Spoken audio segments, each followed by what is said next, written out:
Hi, this is Doyle Baker. I thought I'd give you another update on what's going on here at Bell Litchfield. Some folks have been asking, why are we still running?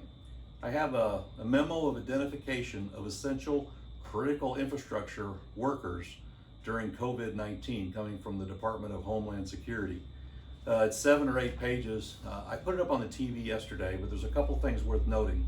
One, it says it identifies workers who conduct services that are essential to continued infrastructure viability. The industries they support represent food and agriculture, and there's a list of other things. And then on page 6, it gets into many other categories: hospitals, law enforcement, public utilities. Page 6 gets into food and agriculture, and it says food manufacturer employees and their supplier employees, to include those employed in food processing. Specifically, it lists cheese plants and other facilities. So the government is basically saying, when everything else needs to shut down, we need to continue to run. So that's what they're saying. In addition to that, they've asked us to put a letter out for all the employees.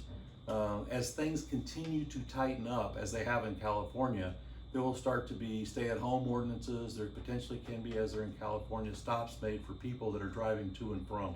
So we've got a letter that you all will be receiving that identifies who you are, who you work for, to allow police and or National Guard to go ahead and let you pass and go ahead and go back and forth to work. So you can expect to see that as well. These, like I said, are unusual times. It's not something that we're really used to. It's nothing I don't think any of us have any experience in. To that extent, there's a lot of people that are out. We've got about 40 some odd people that are out because they're in a high risk category, which means we've had to shut down some of our production, which means then that we've got to run some Saturdays to continue to produce food for America. I understand that there can be some tension because we have some employees who are at this high risk category. And I know that the 6 days, makes it a little bit rougher too. I get it. I know that I want you all to know that you're definitely appreciated. Know that you're fulfilling an order coming from the federal government. Know that you're feeding America. Know that you're feeding the county. You're feeding the state. You're feeding those people who don't work on a farm, that work in big cities, that do not have any access to food on a regular basis, except that comes from the grocery store. We're looking at different ways to thank you, and we're trying to come up with something, and we'll have more on that later. We don't know what that is. One of the things that we did have is we did come up with this 2 weeks of pay for those that are high risk. That's not something that Bell would normally do, but or any company has ever done. But like I said, we're in these unusual circumstances. For those that have decided to stay, for those that have decided to stay home, I'm sure it was a hard decision for you to make, and one that you made because you're prioritizing your health.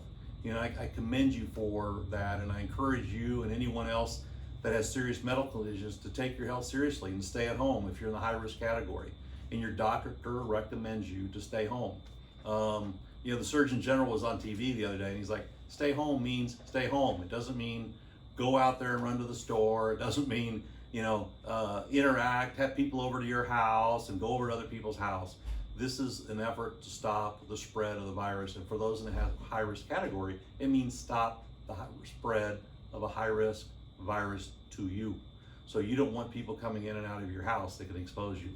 For those of you who are part of the high risk group, and say you're working right now, but later you decide you want to go home because it's getting a lot worse. First of all, I wish you'd prioritize your health now and not be here.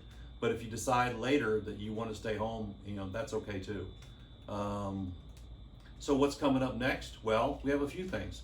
One of them is going to be masks. I could don one of these and model it for folks, but there's several different varieties of masks that are coming. It's something to continue to protect people from the moisture, the spray, the coughing, and that type of stuff. They've been wearing masks like this, and some of this in the hospital for over 100 years. Yes, there's these high-tech N95s, but up until here recently, this is what everybody wore. It was very, very effective. So it certainly is going to trap and stop much of it. I want to take a moment and thank each and every one of you for everything that you're doing. There's people that are here working every day, that are working Saturdays, that are enabling those people who are in this high risk group to be able to stay at home. And those of you in the high risk group, you're doing your part by staying home and keeping yourself safe and well so you can come back as soon as possible. These are unprecedented times. The things that we're facing right now, generations before us have not faced, and generations after us hopefully will not have to face again. I want to thank you for your dedication to Bell, for everybody's agility into stepping up to help doing their part to containing the COVID-19. There's people doing jobs they haven't done before, doing jobs they did 10 or 15 years ago. You know, you're doing our duty to the community. You're doing your duty to all the other employees that you're working with, as well as everyone in America, because people need to eat. And we're doing our part to be able to feed America. We're all in this together. Grayson County strong, Bell Litchfield strong.